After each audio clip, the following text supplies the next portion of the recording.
Bonjour à tous, bienvenue à vous. Gloire à Dieu, gloire au Père, au Fils et au Saint-Esprit, comme il était au commencement, maintenant et pour les siècles des siècles. Amen. Dieu Tout-Puissant, au nom de ton Fils, notre Seigneur Jésus-Christ, nous te prions et nous te demandons de nous pardonner. Pardonne-nous nos offenses, comme nous aussi nous pardonnons à ceux qui nous ont offensés, et délivre-nous du malin. Délivre-nous de tout mal, Père éternel, au nom de ton Fils, notre Seigneur Jésus-Christ. Seigneur Jésus-Christ, Maître, toi le Fils unique du Dieu vivant, du Créateur du ciel et de la terre, du Créateur de toutes choses, nous te prions et nous te demandons de nous pardonner. Pardonne-nous nos péchés, comme nous aussi nous pardonnons à ceux qui nous ont offensés, et délivre-nous du malin. Délivre-nous de tout mal, Seigneur Jésus-Christ. Esprit Saint, Esprit Consolateur, fortifie-nous, affermis-nous et restaure-nous, et conduis-nous sur la voie droite qui mène jusqu'à notre Seigneur Jésus-Christ et jusqu'au Dieu le Père. Amen. Nous allons maintenant faire la prière que notre Seigneur Jésus-Christ, notre Maître, nous a enseignée. Et nous disons, Notre Père qui es aux cieux, que ton nom soit sanctifié, que ton règne vienne, que ta volonté soit faite sur la terre comme au ciel. Donne-nous aujourd'hui notre pain quotidien. Pardonne-nous nos offenses, comme nous aussi nous pardonnons à ceux qui nous ont offensés. Et ne nous induis pas en tentation, mais délivre-nous du malin. Car c'est à toi qu'appartiennent dans tous les siècles le règne, la puissance et la gloire. Amen. Nous allons maintenant faire la lecture du psaume 92. Louange et prospérité du juste. Psaume cantique pour le jour du sabbat. Il est beau de louer l'Éternel et de célébrer ton nom, ô Très-Haut. D'annoncer le matin ta bonté et ta fidélité pendant les nuits, sur l'instrument à 10 cordes et sur le luth, au son de la harpe. Tu me réjouis par tes œuvres, ô Éternel, et je chante avec allégresse l'ouvrage de tes mains. Que tes œuvres sont grandes, ô Éternel, que tes pensées sont profondes. L'homme stupide ne connaît rien, et l'insensé n'y prend point garde. Si les méchants croissent comme l'herbe, si tous ceux qui font le mal fleurissent, c'est pour être détruits à jamais. Mais toi, tu es le Très-Haut à perpétuité, ô Éternel. Car voici tes ennemis, ô Éternel. Car voici tes ennemis périssent. Tous ceux qui font le mal sont dispersés, et tu me donnes la force du buffle. Je suis arrosé avec une huile fraîche. Mon œil se plaît à contempler mes ennemis, et mon oreille à entendre mes méchants adversaires. Les justes croissent comme le palmier. Ils s'élèvent comme le cèdre du Liban, plantés dans la maison de l'Éternel. Ils prospèrent dans les parvis de notre Dieu. Ils portent encore des fruits dans la vieillesse. Ils sont pleins de sève et verdoyants, pour faire connaître que l'Éternel est juste. Il est mon rocher, et il n'y a point en lui d'iniquité. Amen. Nous sommes réunis en ce jour nous allons continuer à voir le deuxième enseignement sur le titre de la parole, complot. Complot, c'est ce qu'on retrouve dans la parole de Dieu. C'est une parole dont il est question, dont on nous parle dans les Saintes Écritures. Et on va voir à travers les Écritures ceux qui ont connu des complots. Et les complots, ce sont des choses, comme je vous l'ai dit précédemment dans la première partie, ce n'est pas un mot vulgaire, c'est réel. Nous sommes, et comme je vous ai dit, en ce moment, aujourd'hui, à l'heure où je vous parle, et ça a commencé, le Seigneur nous a avertis, Dieu nous a avertis dans sa parole, qu'il y aurait des complots. Et en ce moment, comme je vous ai dit, dans le monde, il y a un complot contre la vie. On le voit, des lois sont votées pour, entre guillemets, mettre à mort des gens. Des lois sont prises, et ce sont des lois qui vont à l'encontre de Dieu, qui s'opposent à Dieu. Et nous ne devons pas vulgariser ce mot. Nous ne devons pas avoir peur de dire que les complots existent et qu'il y a des complots dans le monde.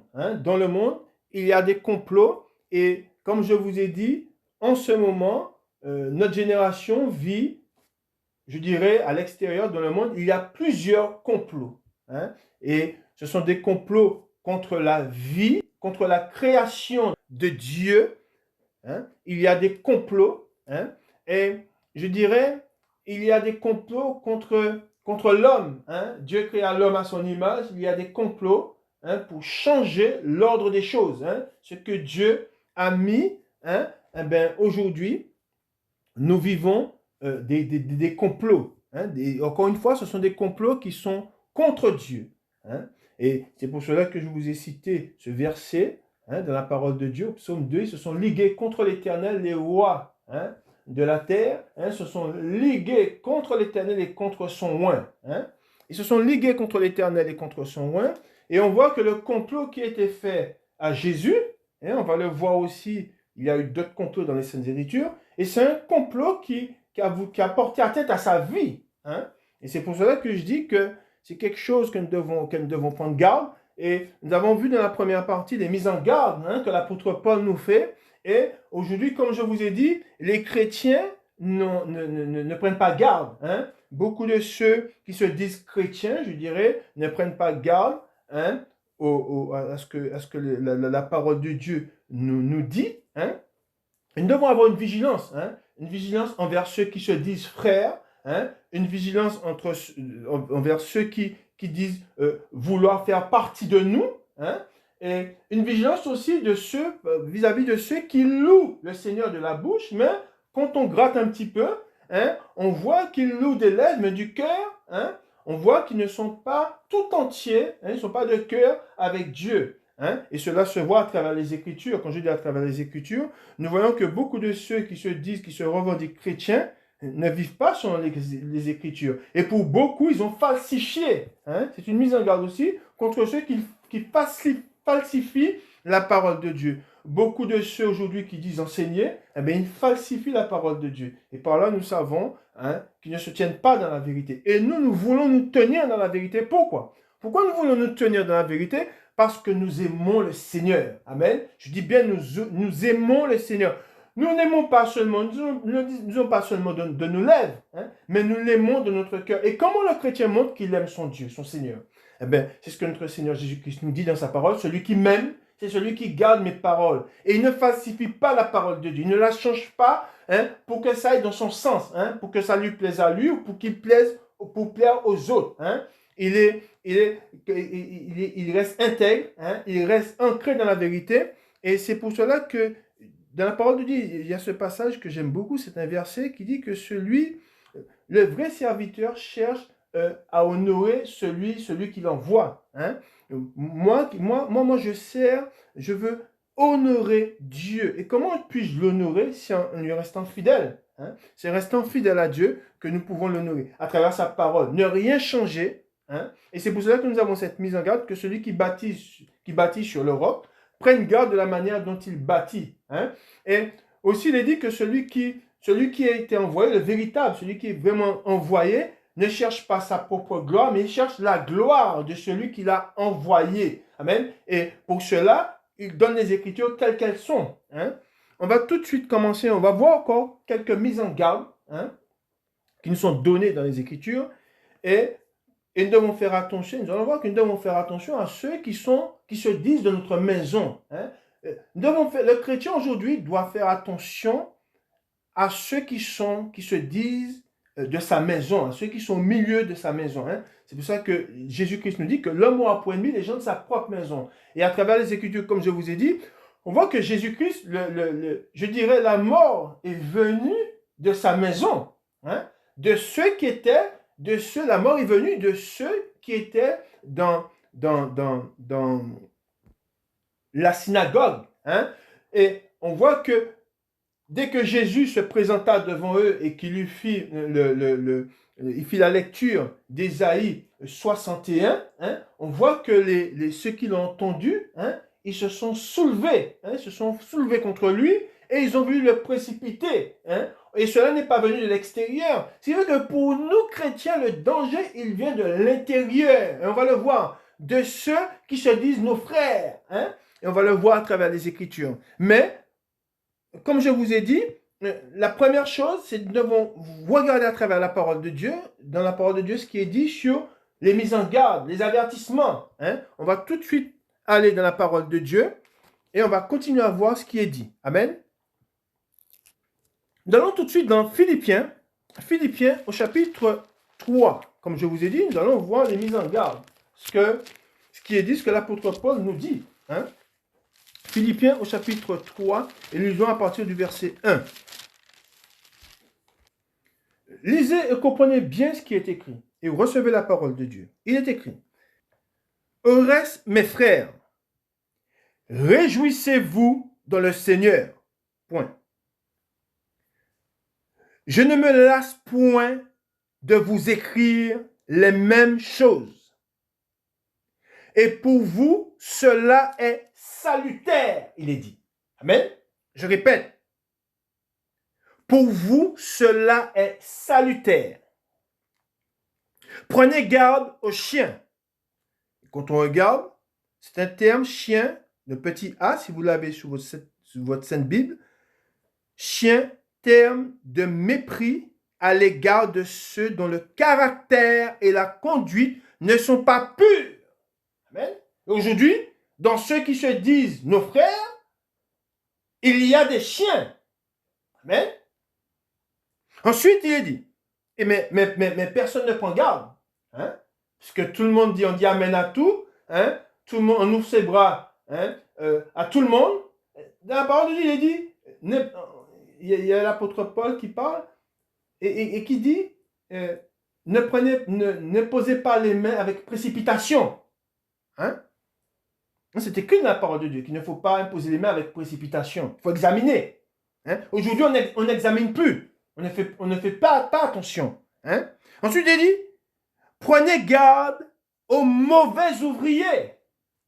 Hein? Il y a de mauvais ouvriers. Hein? Ils bâtissent, du moins, ils disent bâtir, mais ils ne tiennent pas compte du plan. Hein? C'est quoi le plan? Le plan qui nous a été donné, c'est la parole de Dieu. Hein? C'est pour ça qu'il dit que celui qui bâtisse dessus prenne garde sur cette pierre, prenne garde de la manière dont il bâtit. Le Seigneur nous a donné un plan. Et dans ce plan qui nous a été donné, on ne doit rien rajouter et on ne doit rien retrancher. Oh, on ajoute beaucoup. Beaucoup font ce qu'ils veulent. Hein? Ça, ce sont de mauvais ouvriers. Mais, encore une fois, beaucoup sont aveugles. Ils ne prennent pas de garde. Hein? Ils voient que la maison est bâtie, hein? Mais ils ne regardent pas les malfaçons. Hein? Pour pouvoir reconnaître les malfaçons, il faut connaître un petit peu. Et c'est pour cela que Dieu veut que nous allions à l'instruction, à l'enseignement. Hein? Mais encore une fois, prenez garde aux chiens. Prenez garde aux mauvais ouvriers. Hein? Mais combien prennent garde? Très peu. Ensuite, il dit, prenez garde aux faux circoncis. Amen. Il dit, prenez garde aux faux circoncis. Hein? On parle de la circoncision de la chair et on parle de la circoncision du cœur. Aujourd'hui, beaucoup ils ont cette apparence de piété. Beaucoup se disent, on a l'impression en les regardant, hein, qu'ils sont circoncis, ce sont de véritables, mais quand on gratte un petit peu, quand on échange avec eux, on voit que ce sont de faux circoncis. Hein? Ils sont circoncis, je dirais, dans la chair, c'est ce qu'on appelle dans la chair. Hein? Mais du cœur, ils ne le sont pas. Vous voyez, il y a trois mises en garde. Hein? Les chiens, les mauvais ouvriers et les faux circoncis. Ensuite, il dit, car les circoncis, c'est nous qui rendons à Dieu notre culte par l'Esprit de Dieu. Amen. C'est ça aussi. C'est par l'Esprit de Dieu qu'on peut rendre un culte vrai. Amen. Et cela se voit à travers ceux qui ont gardé la parole de Dieu et qui ne l'ont pas profanée, hein? Qui ne l'ont pas changé à leur avantage. Et c'est pour ça qu'il faut examiner. Hein? Tous ceux qui viennent vers nous, nous devons les examiner pour voir si ce sont de vrais. Hein? Ensuite, il est dit qui nous glorifions en Jésus-Christ et qui ne mettons point notre confiance, regardez bien ce qui est écrit, en la chair. Ne mettons pas notre confiance dans la chair. Nous devons être conduits et nous laisser conduire par l'Esprit. Amen. Et par la parole de Dieu. Hein? Il ne suffit pas de dire, je suis un homme de Dieu, je suis un chrétien. Non. Examinez pour voir si ils sont vrais dans le Seigneur. S'ils ont gardé la parole de Dieu, s'ils aiment le Seigneur. Encore une fois, celui qui aime véritablement Dieu, Jésus-Christ, c'est celui qui a gardé sa parole et qui ne la change pas. Amen. Et c'est pour cela que aujourd'hui, beaucoup ne tiennent pas, ne pensent pas au complot.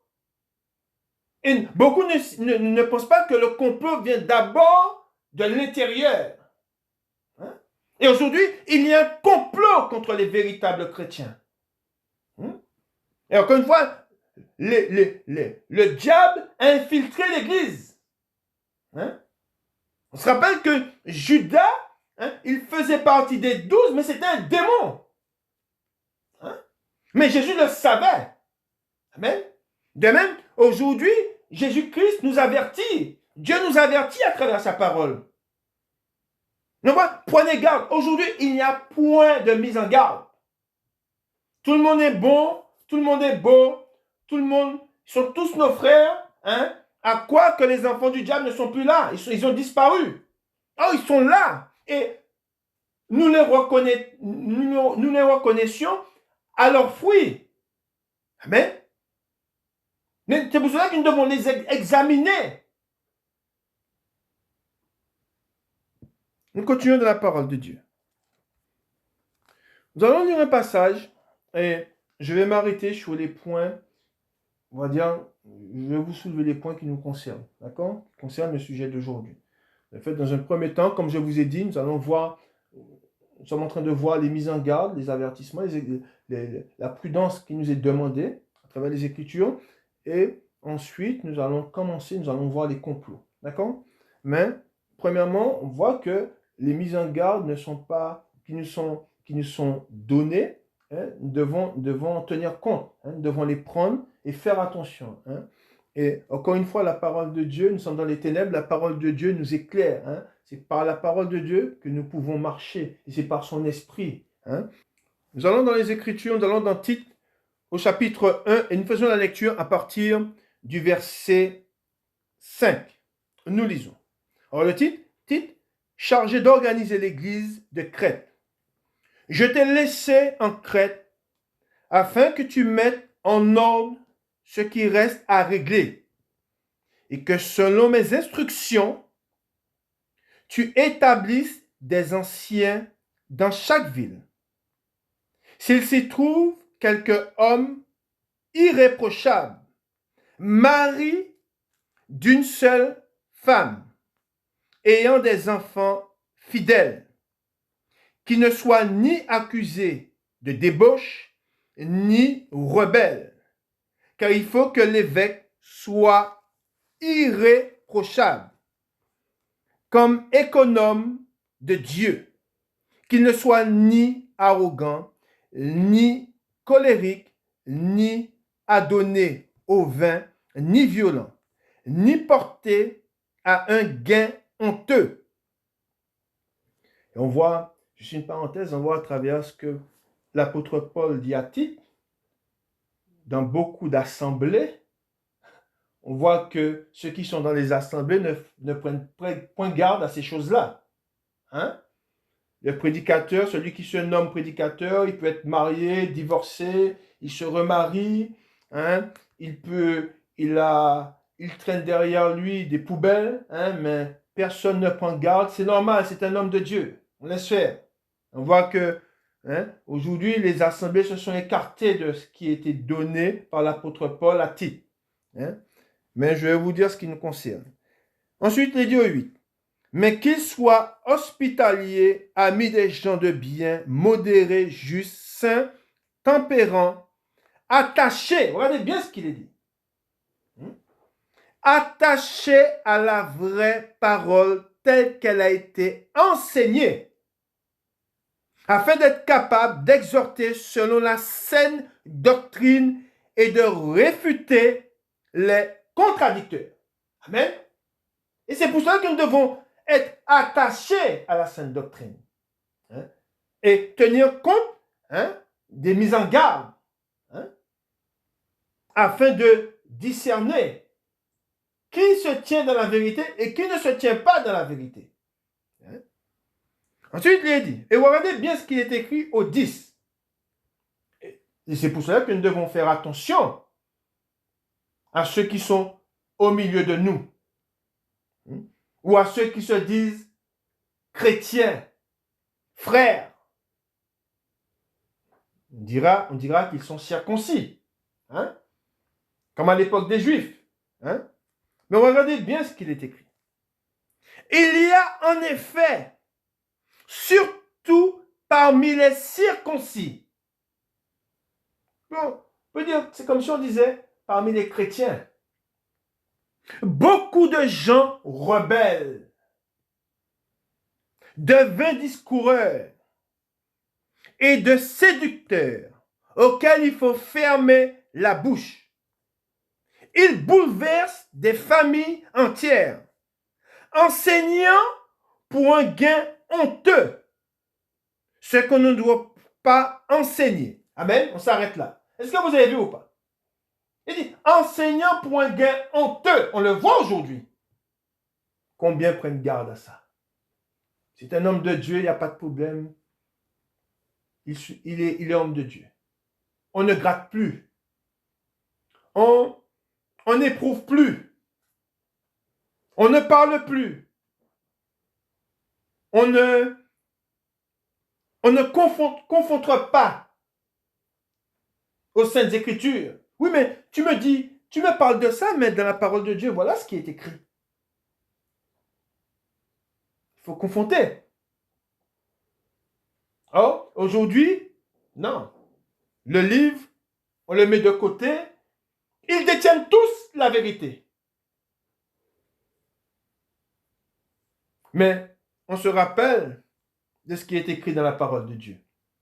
Le jugement commencera par ma maison.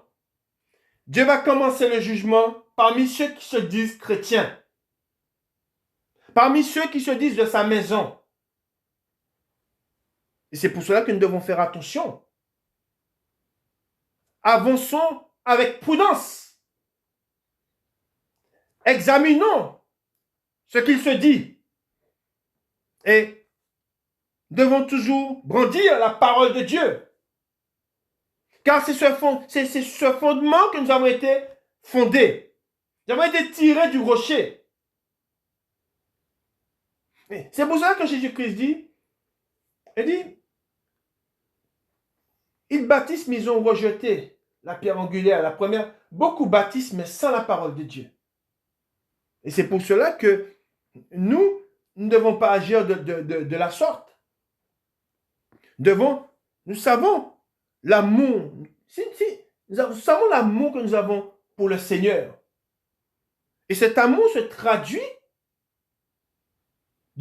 par le fait de garder sa parole. C'est comme ça qu'elle se traduit. Ce n'est pas de la bouche.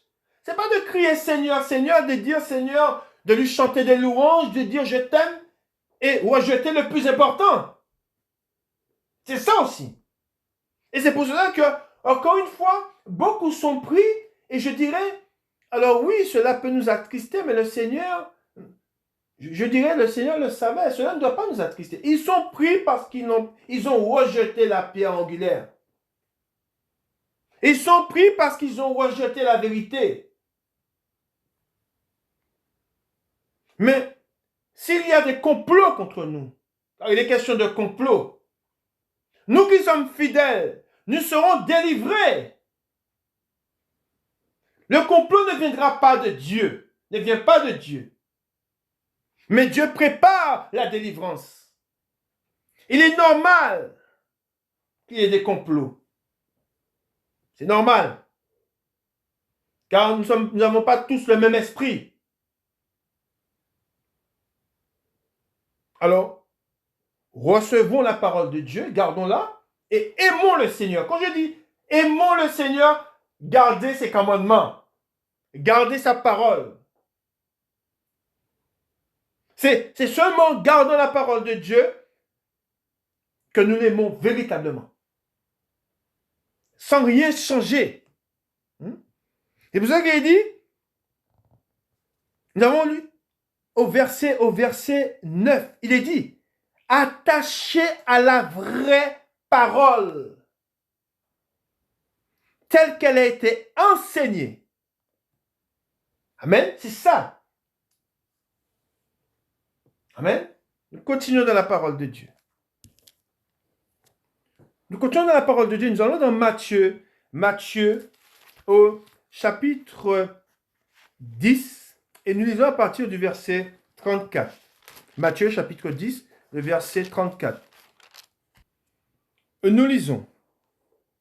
Ne croyez pas que je sois venu apporter la paix sur la terre. Je ne suis pas venu apporter la paix, mais l'épée. Car je suis venu mettre la division entre l'homme et son père, entre la fille et sa mère, entre la belle-fille et sa belle-mère. Et l'homme aura pour ennemi les gens de sa maison. Amen, je répète. Et l'homme aura pour ennemi les gens de sa maison. Pourquoi? Alors, premièrement, Jésus-Christ, dans sa parole, il dit, je bâtirai mon église. Amen, il dit, je bâtirai mon église. C'est Jésus-Christ qui bâtit son église. Alors, nous sommes dans une assemblée, mais dans cette assemblée-là, d'accord, beaucoup n'ont pas reçu l'Esprit de Dieu. D'accord? Et Jésus-Christ, en venant dans le monde, vint avec l'Esprit du Père. Quand il est parti, à la date du Père, il nous a laissé le Saint-Esprit. D'accord? Et tous ceux qui ont cru en lui ont reçu son Saint-Esprit. D'accord? Mais, en recevant l'Esprit de Dieu, comme je vous l'ai expliqué précédemment, dans la première partie, tous n'ont pas reçu l'Esprit. Quand certains chrétiens, quand beaucoup de chrétiens du moins, reçoivent, les véritables reçoivent l'Esprit de Dieu, d'accord? Autour d'eux, d'accord? Ça crée, au milieu d'eux, il y a une division. Pourquoi? Parce qu'il y en a qui sont charnels. Il y en a qui ont gardé l'Esprit du monde, qui ont toujours l'Esprit du monde. Et celui qui naît de nouveau reçoit l'Esprit de Dieu. Et en recevant l'Esprit de Dieu, qu'est-ce qui se passe? Il y a une division, il y a une séparation. Pourquoi? Parce que Jésus-Christ, en venant dans le monde, nous met à part. Il nous sort du monde. Amen. C'est pour ça que Jésus-Christ, en venant dans le monde, qu'est-ce qu'il a fait? Quand il a pris les disciples, il a pris les 12, et il vivait avec eux. Il était en communion avec eux. Et il vivait pas dans la ville. Mais il se retirait dans le jardin de Gethsémane, il se avec eux sur les montagnes pour aller prier, tout ça, où lui-même il allait prier seul, mais ils suivaient toujours Jésus. Et ce qui fait qu'il y a une séparation qui se crée. Et encore une fois, cette séparation, elle est normale. C'est normal. Et on va le voir maintenant, nous allons lire un passage et nous allons voir comment la division est rentrée dans une famille. Et on voit que dans cette famille, ceux des membres de la famille ont fait un complot. Pourquoi? Parce que Jésus-Christ, il avait déjà mis à part un homme. Et en mettant cet homme, en ayant choisi cet homme, il y a eu de la jalousie. Et la jalousie existe dans certaines assemblées. Il y a de la jalousie. Et encore une fois, vu qu'il y a de la jalousie, étant jaloux, la jalousie conduit quoi? À un autre péché qui fait qu'on met à mort. C'est pour cela que Dieu, c'est quelque chose qu'on ne doit pas être jaloux. La jalousie ne doit pas être au milieu de nous. Et c'est pour cela que nous allons lire ce passage et nous allons voir que comme Jésus-Christ a dit, on va le voir que ça s'est passé dans l'Ancien Testament, l'homme a pour ennemi les gens de sa propre maison. Et les gens de sa propre maison ont fait un complot contre un membre. Et nous allons le voir dans la parole de Dieu. Alors nous allons lire un premier passage et ensuite nous allons voir le complot qu'il y a eu dans cette famille, dans cette maison. Mais nous allons lire un passage, nous allons voir qu'il y a eu un meurtre dans une maison. Au milieu que le meurtre, on va le voir à travers les Écritures, le premier meurtre de l'humanité s'est passé dans le sein d'une famille. Le premier qui tua un homme, c'est un frère qui tua son frère. Hein? Comme quoi, on voit que quand Jésus-Christ nous dit que l'homme a pour ennemi les gens de sa propre maison, on voit que le meurtre est venu du milieu d'une fratrie. Hein? Une fratrie, une famille. Hein? Et on doit prendre garde, hein, de ceux qui se disent de notre maison. Hein? Et on voit que cela est arrivé aussi avec Jésus-Christ. Hein? Ce sont ceux de sa maison qui l'ont mis, qui ont demandé à le mettre à mort. Amen. On va dans ce premier passage, dans Genèse. On va voir le premier meurtre. Hein? C'est un frère qui tua un autre frère. Hein? On va le voir tout de suite dans Genèse au chapitre 4. Genèse, chapitre 4.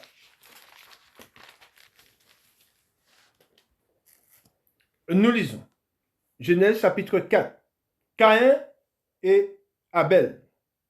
Adam connut Ève, sa femme. Elle conçut et enfanta Caïn. Et elle dit, j'ai acquis un homme de par l'Éternel. Elle enfanta encore son frère Abel. Abel fut berger et Caïn fut laboureur. Au bout de quelque temps, Caïn fit à l'Éternel une offrande des fruits de la terre. Et Abel, de son côté, en fit une des premiers nés de son troupeau et de leur graisse. L'Éternel porta un regard favorable sur Abel et sur son offrande, mais il ne porta pas un regard favorable sur Caïn et sur son offrande. Caïn fut très irrité et son visage fut abattu. Et l'Éternel dit à Caïn, pourquoi es-tu irrité? Et pourquoi ton visage est-il abattu? Certainement, si tu agis bien, tu relèveras ton visage. Et si tu agis mal, le péché se couche à ta porte. Et ses désirs se portent vers toi. Mais toi domine sur lui. Cependant, Caïn adressa la parole à son frère Abel. Mais comme il était dans les champs, Caïn se jeta sur son frère Abel et le tua. Amen. Voilà. On voit que là, le mal est venu de la maison, hein, du milieu, hein, de la maison. Et un frère tua son frère. Pourquoi? Hein? Parce que il y avait de la jalousie. Hein? Hein? Dieu avait accepté l'offrande d'Abel, il n'avait pas accepté l'offrande de Caïn. Hein? On voit que quand Jésus-Christ nous dit que l'homme a pour ennemi les gens de sa propre maison, hein? Dès le commencement, on voit ce qui s'est passé. Hein? Et c'est pour cela que nous devons être vigilants. Hein? Dieu demande à ce que nous soyons prudents, hein, et vigilants et que nous n'agissions pas avec précipitation. Hein? Et nous devons examiner ceux qui se disent chrétiens, ceux qui se disent frères. Amen. Et nous savons, comme cela est écrit, que oui, ils feront des complots contre nous. Et nous allons le voir, nous allons voir je dirais, un des premiers complots. Si ce n'est le premier, pour moi. Nous allons dans les Écritures, nous allons dans Genèse, et nous allons lire dans Genèse 37, et ce premier complot, c'est Joseph vendu par ses frères. Amen. Nous avons vu que ses frères, nous allons le voir, nous allons voir tout ce qui est écrit. Nous allons voir comment il fit un complot contre leurs frères et le pourquoi. Hein? Il y a quelques enseignements, je ne les ai pas tous vus, mais il y en a, je vais vous relever quelques enseignements auxquels nous devons prendre garde, hein, que nous devons recevoir. Hein? Nous lisons. Joseph vendu par ses frères. Jacob demeura dans le pays de Canaan, où avait séjourné son père. Voici la postérité de Jacob. Joseph, âgé de 17 ans, faisait paître le troupeau avec ses frères. Cet enfant était auprès des fils de Bila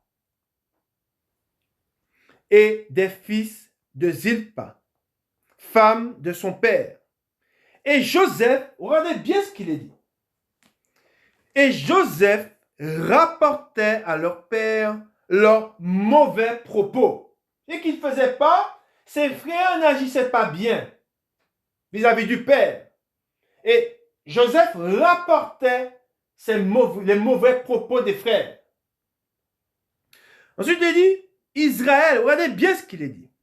Israël aimait Joseph plus que tous ses autres fils. Amen. Est-ce que vous avez compris ou pas? Il est dit qu'Israël aimait Joseph plus que tous ses autres fils parce qu'il l'avait eu dans sa vieillesse.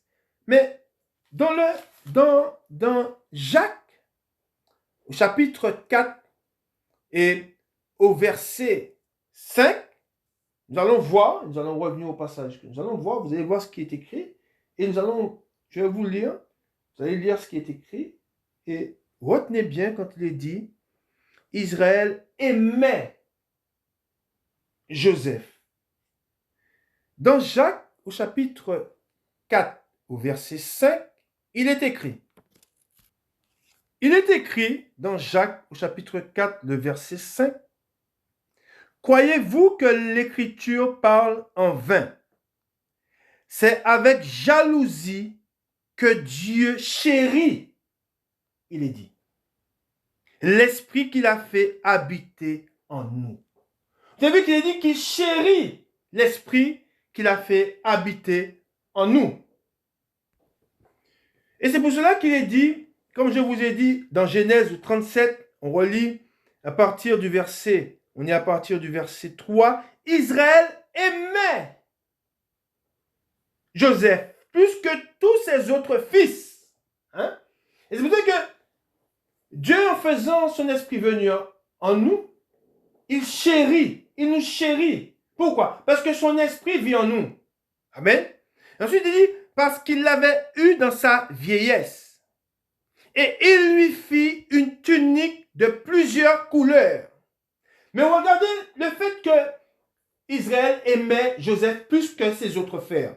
Regardez l'attitude de leurs frères. Qu'est-ce qu'il a dit des frères, des autres frères? Il a dit, ses frères virent que leur père l'aimait plus que tous. Et ils le prirent en haine. Voilà pourquoi l'esprit du monde nous hait. Parce que l'esprit qui vit en nous, cet esprit, Dieu le chérit. Amen. Et c'est pour cela qu'ils veulent nous faire mourir. Parce que Dieu chérit l'esprit qu'il a mis en nous. Amen. Et c'est pour cela que quand nous proclamons la vérité, le monde nous hait. Le monde nous hait parce que nous voulons être agréables à notre Père. Amen. Ensuite, il dit, il ne pouvait lui parler avec amitié. Et où va? Ensuite, il dit, Joseph eut un songe. Et il le raconta à ses frères qui le haïrent encore davantage, il est dit. Et cela existe. C'est pour ça que si vous êtes dans une assemblée et vous commencez à partager ce que Dieu fait en vous, la guerre vous sera déclarée. On cherchera à vous mettre à mort. Parce que beaucoup se tiennent dans l'iniquité. Mais vous qui avez une relation avec Dieu, vous qui aimez Dieu à travers sa parole, et Dieu vous visitera, Dieu vous éclairera, et eux, ils n'auront rien, ils n'auront aucune révélation, ils vont vous haïr. Et c'est pour cela qu'on ne dit pas tout. On ne déclare pas tout. Je ne dis pas tout ce que le Seigneur a fait pour moi. Il y a certaines choses que je garde, c'est entre Dieu et moi. Est-ce que vous comprenez ou pas? Ensuite, il dit, et cela, vous pouvez raccrocher Joseph à ce qui est arrivé à Jésus. Dieu parle déjà de ce qui allait arriver à son fils à travers ce qui est arrivé à Joseph. Est-ce que vous avez compris ou pas? Ensuite, il leur dit, écoutez donc ce songe que j'ai eu. C'est Joseph qui s'adresse à ses frères. Nous étions alliés des gerbes au milieu des champs. Et voici, ma gerbe se leva et se tint debout. Et vos gerbes l'entourèrent et se prosternèrent devant elle. Ses frères lui dirent, est-ce que tu régneras sur nous? Est-ce que tu nous gouverneras? Et je vous ai dit qu'il y a beaucoup de similitudes avec Jésus. Hein? Tu as blasphémé, tu te fais fils, tu te fais égal de Dieu. Tu mérites la mort. La même chose. Il dit, et il haït, regardez bien ce qu'il est dit. Et il haït encore davantage à cause de ses songes, à cause de ses paroles.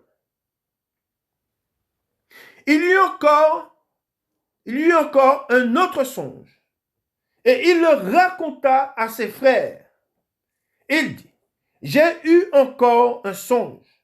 Et voici, le soleil, la lune et 11 étoiles se prosternaient devant moi. Et il le raconta à son père et à ses frères. Son père le réprimanda et lui dit, que signifie ce songe que tu as eu? Faut-il que nous venions, moi, ta mère et tes frères, nous prosterner à terre devant toi? Ses frères eurent de l'envie, il est dit. Hein? Il est dit haïr, il y a de la haine, maintenant c'est l'envie contre lui. Mais son père garda le souvenir de ces choses. Il n'est pas dit que son père eut de l'envie contre lui ou de la haine, non. C'est les frères. C'est pour ça que ceux qui se disent frères, vous voyez celui qui vient vers vous et qui se dit frère, si vous ne l'examinez pas, si vous ne l'éprouvez pas, vous ne verrez pas à quel moment il vous mettra à mort. C'est comme ce qui se passe dans le monde. Si vous croyez à tout ce que le monde vous dira, vous serez pris dans ce filet.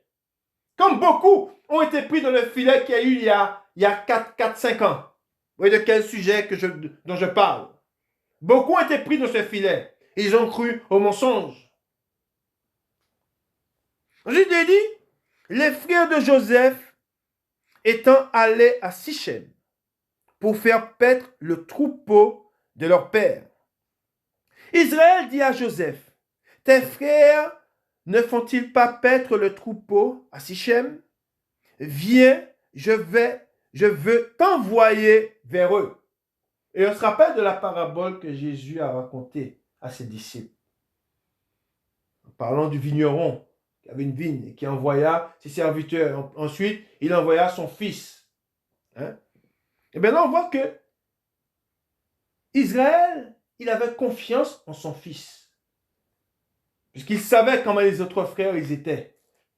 Il lui dit, Israël dit à Joseph, tes frères ne font-ils pas paître le troupeau à Sichem? Viens, je veux t'envoyer vers eux. Et il répondit, me voici. Israël lui dit, va, je te prie, et vois si tes frères sont en bonne santé et si le troupeau est en bon état. Il y a des similitudes avec Jésus. Et tu m'en rapporteras des nouvelles. Il l'envoya ainsi de la vallée d'Hébron. Et Joseph alla à Sichem. Un homme le rencontra comme il errait dans les champs.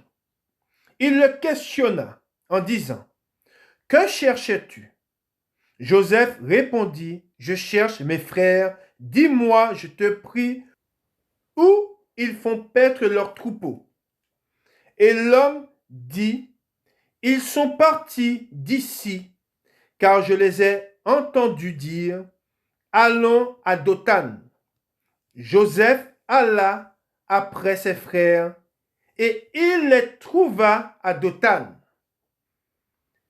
Ils le virent de loin, et avant qu'il soit près d'eux, ils complotèrent. Il est dit. Je répète, ils le virent de loin, et avant qu'il soit près d'eux, ils complotèrent de le faire mourir. Voilà.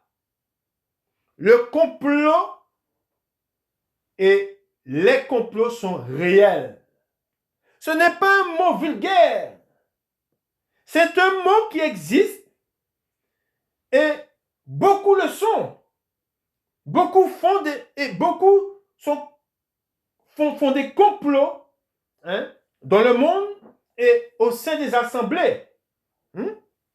Au sein de ceux qui se disent frères, il y a des complots. Pourquoi? La plupart du temps, c'est pour la jalousie. C'est la jalousie. Beaucoup sont jaloux. Si vous, le Seigneur, vous visite, si vous, le Seigneur, agit en vous puissamment, si vous avez été baptisé dans le Saint-Esprit, si vous avez, le Seigneur vous donne des révélations, vous êtes éclairé, vous êtes enseigné par le Saint-Esprit, vous risquez de rencontrer beaucoup de jaloux. Ensuite, il dit, ils se dirent l'un à l'autre, voici le faiseur de songes. Vous voyez ce qu'ils disent? Ils sont... Le fait qu'il ait des songes, vous voyez, c'est la première chose qu'ils disent. Voici le faiseur de songes qui arrive. Venez maintenant, tuons-le, jetons-le dans une des citernes. Nous dirons qu'une bête féroce l'a dévoré et nous verrons ce que deviendront ses songes. Ruben entendit cela et il le délivra de leurs mains. Et il dit, ne lui ôtons pas la vie. Ruben leur dit, ne répandez point de sang, jetez-le dans cette citerne qui est au désert, et ne mettez pas la main sur lui. Il avait dessein de le délivrer de leurs mains, pour le faire retourner vers son père. Lorsque Joseph fut arrivé auprès de ses frères, ils le dépouillèrent de sa tunique, de la tunique de plusieurs couleurs qu'il avait sur lui. Ils le prirent et le jetèrent dans la citerne. Cette citerne était vide et il n'y avait point d'eau. Ils s'assirent ensuite pour manger. Et en levant les yeux, ils virent une caravane d'Ismaélites venant de Galade. Leurs chameaux étaient chargés d'aromates, de baume et de myrrhe qu'ils transportaient en Égypte. Et je vais revenir sur un point avec vous. Le 22, au verset 22, il est dit, lorsque Joseph fut arrivé auprès de ses frères, ils le dépouillèrent de sa tunique,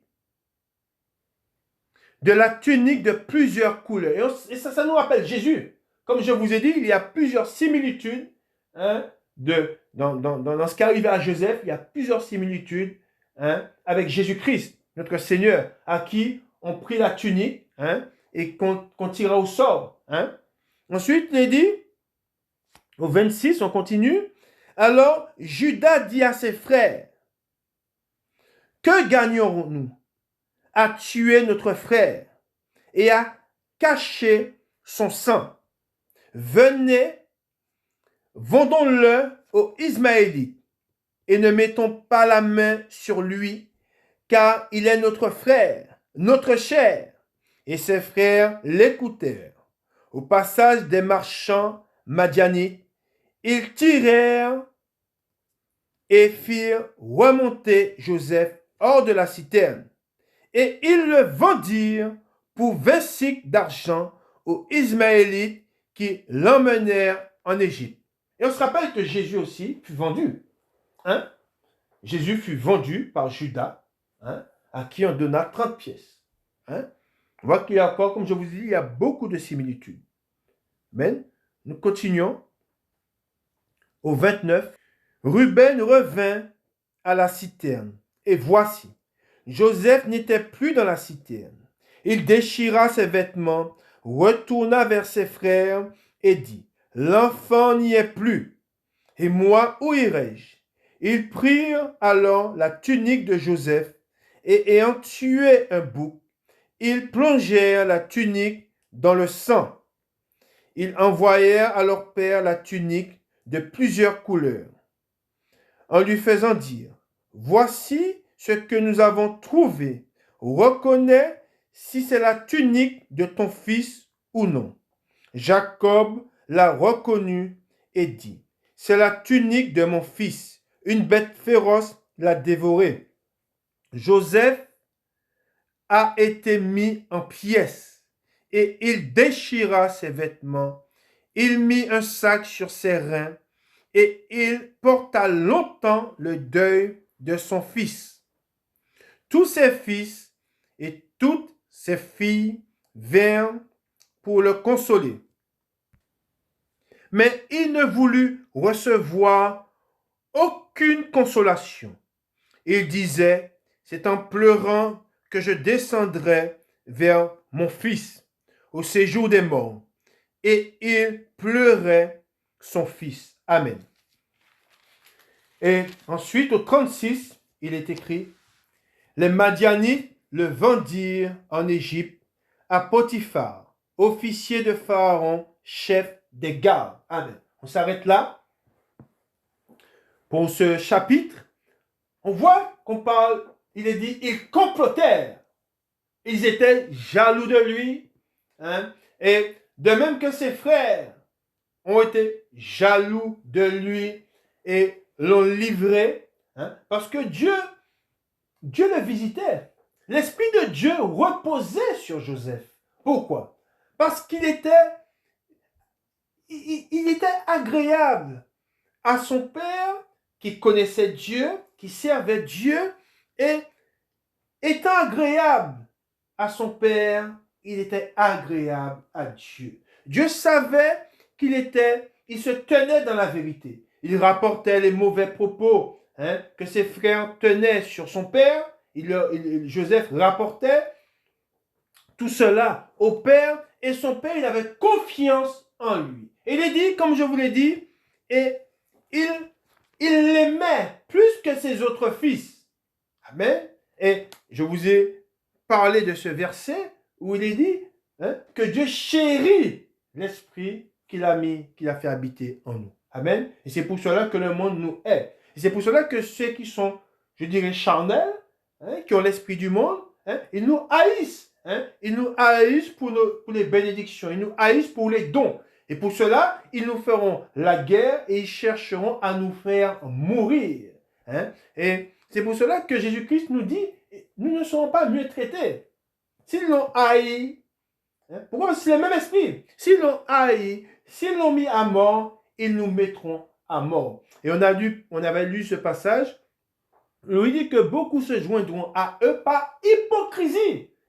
C'est par hypocrisie que beaucoup sont, entre guillemets, avec nous. Ils ne sont pas sincères. Pourquoi ils ne sont pas sincères? Parce qu'ils n'ont pas, ils n'ont pas gardé la parole de Dieu. Amen. C'est par là qu'on voit ceux qui sont sincères. Ceux qui sont sincères, ce sont ceux qui ont gardé la parole de Dieu, qui ne falsifient pas la parole de Dieu et qui ne la changent pas. Et en cela, ils ont bâti sur leur roc. Amen. Et ils bâtissent comment?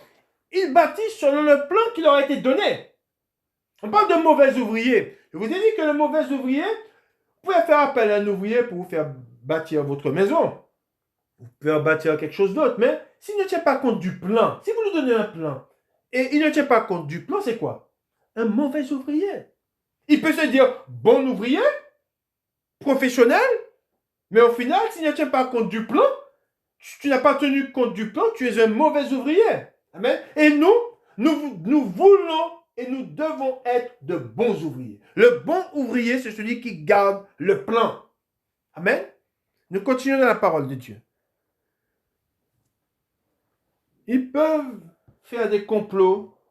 Rien ne se passe sans que Dieu ne les permette. Dieu n'approuve pas le complot, mais il le permet, dans un but. Et nous savons que si nous marchons avec Dieu, et si nous sommes fidèles à Dieu, Dieu est fidèle et il marchera avec nous. Amen. Et nous allons lire ce passage, vous allez voir ce que Joseph dit. Nous allons dans Genèse, le chapitre 50, et nous lisons à partir du verset, nous allons lire à partir du verset 15. Genèse, chapitre 50, et nous lisons à partir du verset 15. Alors, nous faisons la lecture. Quand les frères de Joseph virent que leur père était mort, ils dirent, si Joseph nous prenait en haine et nous rendait tout le mal que nous lui avons fait. Et ils firent dire à Joseph, ton père a donné cet ordre avant de mourir. Vous parlerez ainsi à Joseph. Oh, pardonne le crime de tes frères et leurs péchés, car ils t'ont fait du mal.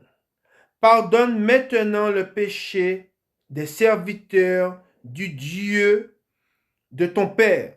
Joseph pleura en entendant ces paroles. Ses frères vinrent eux-mêmes se prosterner devant lui. Et ils dirent, nous sommes tes serviteurs. Joseph leur dit. Regardez bien ce que Joseph dit. Lisez bien. Soyez sans crainte, car suis-je à la place de Dieu? Vous aviez médité de me faire du mal. Dieu l'a changé en bien pour accomplir ce qui arrive aujourd'hui. Amen. Vous voyez ou pas? C'est que quand on forme des complots contre nous, Dieu le change en bien. Il y a quelque chose de bien qui va ressortir du mal qu'on nous fait. Amen. S'il nous met à mort, écoutez bien, c'est ce que le Saint-Esprit me dit de vous dire. S'il nous met à mort, il nous met dans la maison de Dieu. C'est pour cela que l'apôtre Paul dit ces paroles. La mort m'est un gain. Amen. Nous sommes gagnants. Qu'il ne nous tue pas, nous sommes gagnants. Qu'il nous tue, nous sommes gagnants. Amen. C'est pour cela que le Seigneur nous dit, ne craignez pas ceux qui tuent la chair et qui ne peuvent rien faire. Mais craignez celui qui a le pouvoir de jeter le corps et l'âme dans la géhenne. Amen. Et c'est pour cela que, vous voyez ou pas, il dit, il a changé le mal que vous avez, je reprends, vous avez médité de me faire du mal. Dieu l'a changé en bien. Amen. Pour accomplir ce qui arrive aujourd'hui, pour sauver la vie à un peuple nombreux. Soyez donc sans crainte, je vous entretiendrai, vous et vos enfants. Et il les consola en parlant à leur cœur. Amen. Que le Seigneur vous bénisse et qu'il vous garde. Gardez la parole de Dieu. Car c'est par là que nous sommes agréables à Dieu. Et Dieu, comme je vous ai dit, veut nous avertir. Amen. Prenez garde aux avertissements de Dieu. Ne mettez pas votre confiance dans la chair. Mais mettez-la entre les mains de Dieu. Mettez votre confiance en Jésus-Christ, qui nous connaît et qui nous aime. Bon dimanche à vous. Amen.